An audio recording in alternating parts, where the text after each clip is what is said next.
Sejarah Buddhisme Tibet.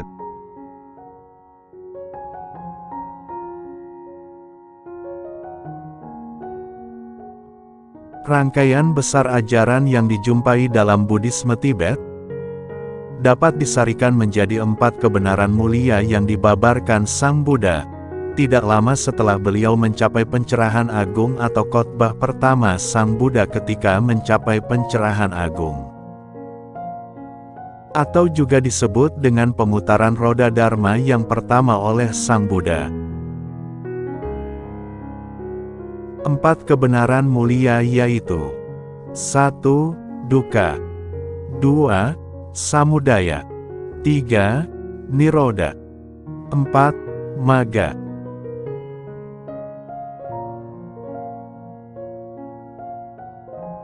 Dukkha atau penderitaan.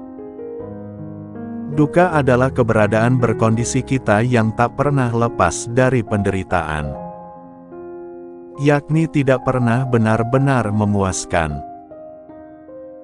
Kebahagiaan apapun yang kita alami hanya bersifat sementara saja, dan seiring berjalannya waktu, akan membawa pada penderitaan.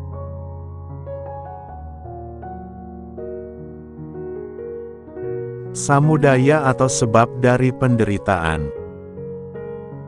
Bahwa segenap tindakan yang kita lakukan, katakan, atau pikirkan, akan membuahkan akibat di masa mendatang atau kehidupan berikutnya. Tentu saja kelahiran kembali adalah buah tindakan seseorang, dan kondisi kelahiran seseorang berkaitan dengan tindakan yang dilakukan pada masa kehidupan sebelumnya.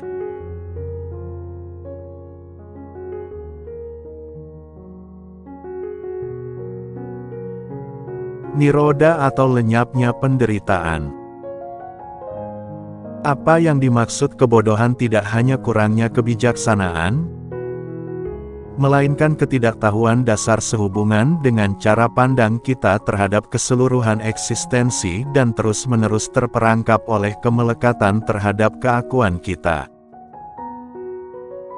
serta menganggap segala sesuatu bersifat kekal atau bertahan selamanya. Karena tiada akhir bagi segenap tindakan kita terlahir terus-menerus dalam lingkaran eksistensi berkondisi.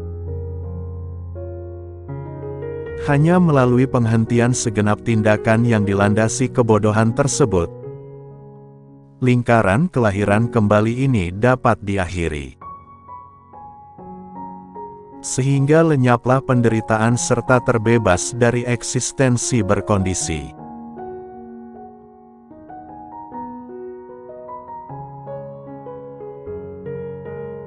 Magga atau jalan menuju lenyapnya penderitaan. Pada satu sisi, hal ini berarti pengakumulasian dari seluruh tindakan-tindakan bajik, dari praktik kebijaksanaan dan kemoralan. Pada sisi lain, adalah praktik meditasi yang dapat menghalau secara langsung akar kebodohan selaku musabab penderitaan.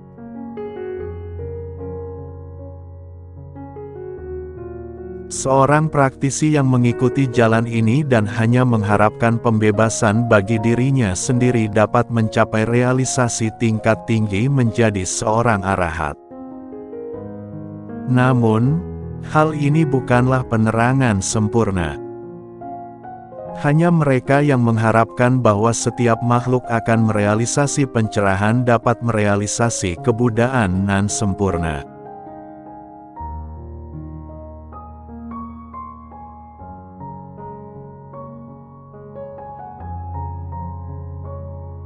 Para praktisi seperti itu, yakni pengikut kendaraan agung yang berlandaskan welas asih, dikenal sebagai para bodhisattva. Seorang bodhisattva yang lebih jauh lagi mempraktikkan ajaran Tantrayana nan mendalam, sanggup tercerahi sepenuhnya dalam waktu sangat singkat.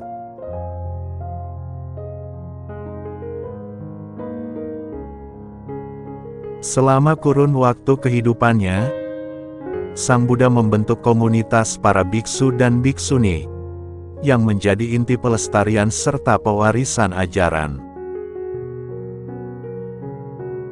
Meskipun demikian, hal ini tidaklah mengecualikan para praktisi awam pria dan wanita.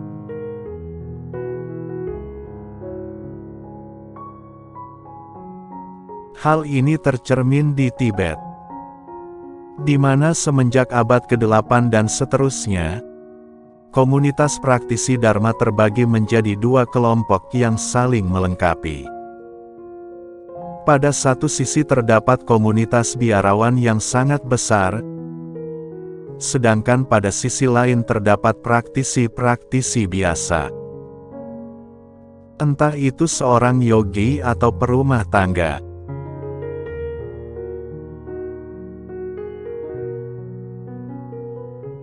Banyak di antara mereka yang menjalani kehidupan biasa sambil mempraktikkan jalan spiritual, dan akhirnya mencapai perealisasian sempurna.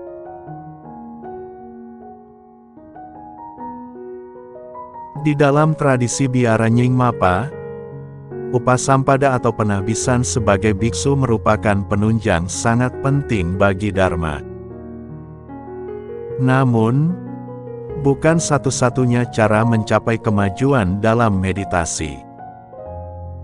Hal ini memberikan dorongan semangat pada mereka yang berniat mempraktikkan ajaran Dharma, namun tidak sanggup berkecimpung dalam kehidupan biarawan.